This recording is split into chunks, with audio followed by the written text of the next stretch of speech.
Donostian, elkarrekin bazkaldu genuen denok.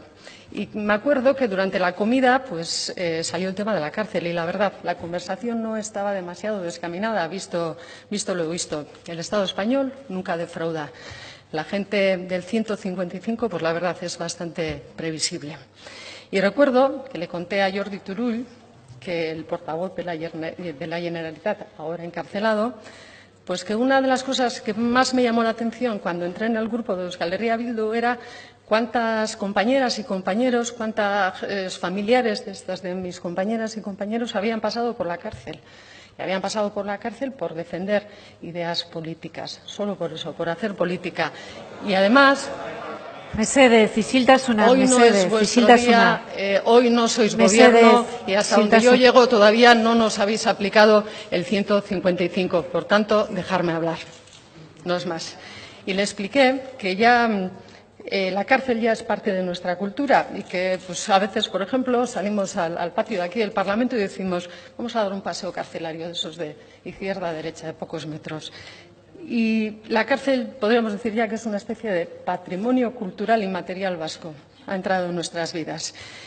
Y es, además, por cortesía del Estado español.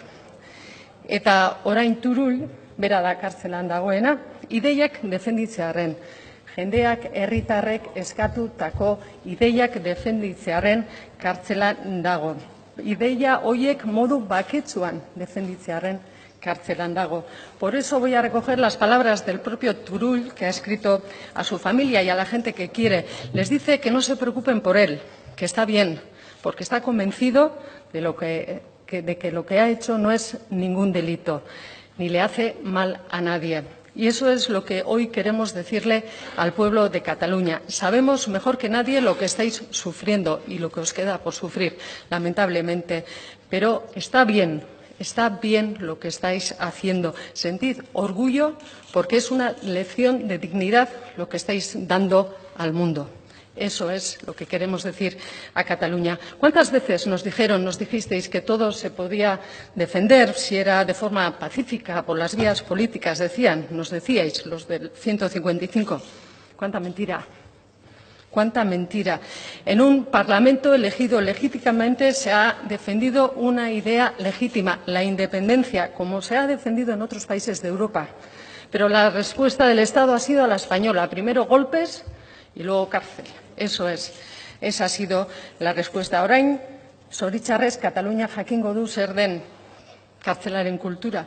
Zer den, astebururo umeak hartu, aita ama nagusiak hartu eta kilometroak egitea zuk maite dituzun hoiek ikusteko. Hori da, en Cataluña están conociendo ya la política vengativa del Estado, un Estado que no persigue delitos, un Estado que persigue ideas. Ya lo ha avisado además el vicepresidente del Senado, el señor Pedro Sanz. Si el 21 de diciembre ganan los independentistas, pues volverá a aplicarse el 155, con dos narices. Lo de España creo que es además un problema cultural con el no. No acepta el no acepta la disidencia política. Es además un problema cultural que viene de lejos, de hace siglos. No ha variado mucho. Además, hoy en día, por ejemplo, se repiten los mismos parámetros que durante la Inquisición, con una diferencia.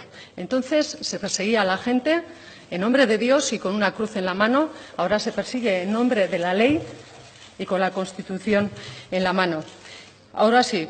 Ha habido una pequeña diferencia. Antes se quemaba a la gente en la hoguera y ahora, afortunadamente, solo se le mete a la cárcel para media vida. Eta guk herri bezala zer egin behar dugu guk herri bezala. Denok bat egingo dugu, bai ala ez. Kataluniako errepublika aitortuko dugu, bai ala ez. Edo bestaldera begiratuko dugu. ¿Qué va a hacer este gobierno, señor Erkoreka? ¿Va a reconocer la República de Cataluña? ¿Va a actuar como un pueblo? ¿O va a mirar al otro lado? ¿Qué es lo que va a hacer?